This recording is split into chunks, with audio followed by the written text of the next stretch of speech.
Judges chapter 4. When Ehud was dead, the children of Israel again did evil in the sight of the Lord. So the Lord sold them into the hands of Jabin, king of Canaan, who reigned in Hazor.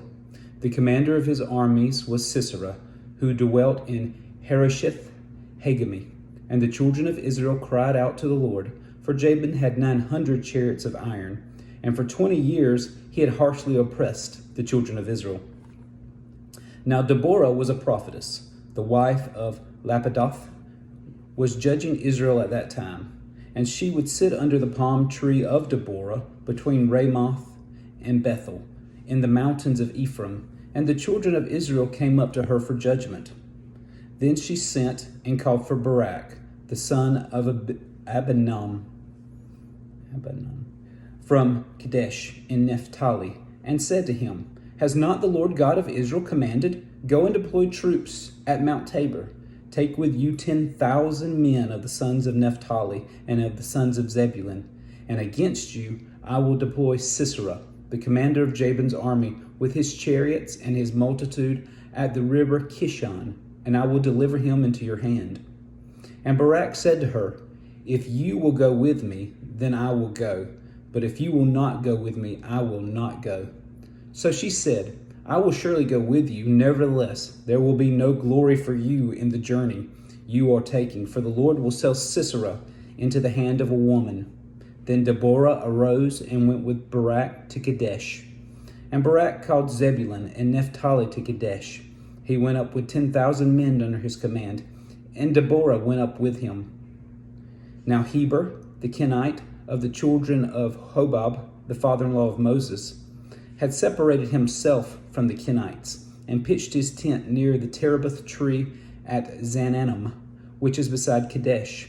And they reported to Sisera that Barak the son of Abinadab had gone up to Mount Tabor. And Sisera gathered together all the chariots, 900 chariots of iron, and all the people who were with him, from Harosheth Hagami to the river Kishon. Then Deborah said to Barak, Up, for this is the day in which the Lord has delivered Sisera into your hand. Has not the Lord gone out before you? So Barak went down from Mount Tabor with 10,000 men following him. And the Lord routed Sisera and all his chariots and all his army with the edge of the sword before Barak. And Sisera alighted from his chariot and fled away on foot.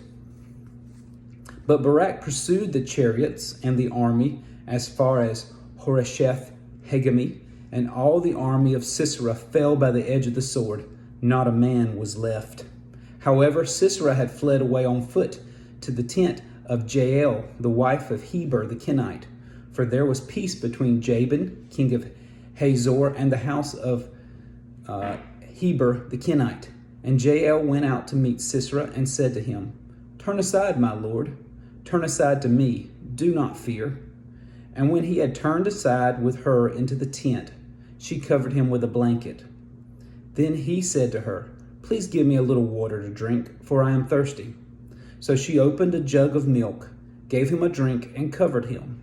And he said to her, Stand at the door of the tent, and if any man comes and inquires of you, and says, Is there any man here? You shall say no.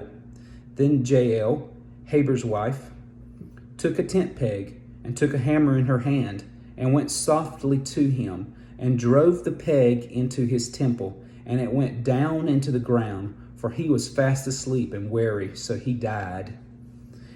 And then, as Barak pursued Sisera, Jael came out to meet him, and said to him, Come, I will show you the man whom you seek. And when he went into her tent, there lay Sisera dead with the peg in his temple. So on that day God subdued Jabin, king of Canaan, in the presence of the children of Israel, and the hand of the children of Israel grew stronger and stronger against Jabin, king of Canaan, until they had destroyed Jabin, king of Canaan.